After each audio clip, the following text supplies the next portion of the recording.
एहसान हमारे साथ बात करने के लिए यहाँ पर मौजूद है। ये 12th का झारखंड एकेडमिक बोर्ड का डिस्ट्रिक्ट टॉपर है और साइंस स्ट्रीम में गोड्डा डिस्ट्रिक्ट में टॉप किया है। टॉप हो गए हैं आप, कैसा लग रहा है? बहुत अच्छा लग रहा है। एके कंप्यूटर की तरफ से इस प्रतिभा सम्मान समारोह में आपको लैपटॉप से सम्मानित किया है, उसका कितना एहसान मानेंगे आप? इसका बहुत बहुत धन्यवाद है यहाँ पर कि ऐसी चीज़ों को भी इस पढ़ाई के क्षेत्र में मदद मिल रहा है, इन सब चीज़ों से भी, और हम सब का मनोबल बढ़ता है और सभी लोग पढ़ने में थोड़ा और ज़्यादा ध्यान देते हैं। और मुझे इस चीज़ की ज़रूरत भी थी अभी, और ज़रूरत इनकी वजह से पूरी हो गई, तो इनको बहुत बहुत धन्यवाद है। आपका स्ट्रीम कौन सा था? बायोलॉजी था या फिर मैथ? बायोलॉजी था मेरा। बायोलॉजी था। सबसे ज़्यादा नंबर किस सब्जेक्ट में? केमिस्ट्री में रहे मेरे 97। सबसे पावरफुल सब्जेक्ट आपका केमिस्ट्री था। नंबर तो सबसे ज़्यादा उसमें आए हैं। उसके बाद आए मेरे बायोलॉजी में आए 93, और फिर फिजिक्स में आए 92, और इलेक्ट्रॉनिक्स एंड हार्डवेयर में आए 91, और इंग्लिश में आए 90। कहाँ से पढ़ के तैयारी किए थे?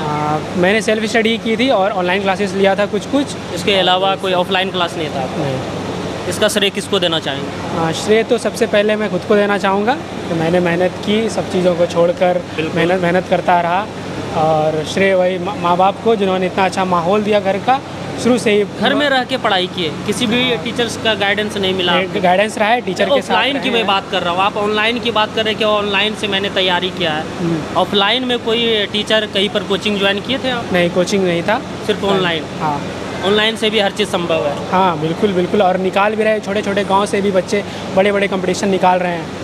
आपके साथ में आपके बड़े भाई है, मामा है, एके कंप्यूटर भी आपके इलाके से है, आपको सम्मानित भी किए।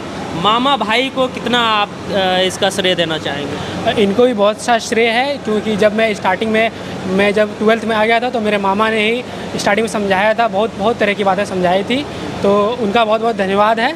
और उन्हीं लोगों की वजह से मैं यहाँ तक पहुँच पाया हूँ। आगे का क्या सपना है बनने का? आगे मैंने इस बार नीट की तैयारी साथ साथ कर रहा था, और मैं नीट की एग्ज़ाम भी दिया था, तो बस उसी का रिज़ल्ट का वेट है। डॉक्टर बनने का सपना है? जी। डॉक्टर में भी कई तरह की कैटेगरी होता है, कौन सा डॉक्टर बनना चाहते हैं? अभी तो उन सब चीज़ों के बारे में नहीं सोचा है। नहीं, फिर भी एक गोल होता है ना, एम्बिशन होता है। नहीं, मेरा ये मानना है कि आप जिस चीज़ की तैयारी कर रहे हो, पहले आप उसी चीज़ के बारे में सोचो। पहले नीट निकालने की आप वहाँ तक पहुँच जाओगे, तब आप उन चीज़ के बारे में सोचना। पहला प्राथमिकता आपका नीट का है? जी। इसके अलावा अगर सेकंड ऑप्शन चूज किया जाए तो? अभी फ़िलहाल तो सेकंड ऑप्शन कोई नहीं है, अभी एक ही ऑप्शन। हाँ। लेकिन कहते हैं ना, बगल में एक ऑप्शन रखना ज़रूरी है। ज़रूरी है, पर अभी फर्स्ट ईयर था मेरा, अभी और कुछ अटैम्प्ट होंगे, तो अगर हो जाता है सही है, नहीं तो फिर दूसरी बहुत चीज़ें हैं जीवन में, तो वो तो उधर की तरफ जाएंगे। नीट की तैयारी के लिए कहाँ आप जाएंगे? हाँ, नीट की तैयारी के लिए अभी तो रिज़ल्ट का वेट है, इतना जल्दी भी हार नहीं मानना है। रिज़ल्ट आएगा, कैसा होगा नहीं होगा, अगर नहीं होता है। बाहर का प्लान है या फिर वैसे ही ऑनलाइन क्लास लेकर घर पे ही तैयारी करेंगे? इस बार बाहर जाना है, कोटा का सोचा हुआ है, तो अगर नहीं हुआ तो वही जाना है। और इसका मामा भी हमारे साथ मौजूद है।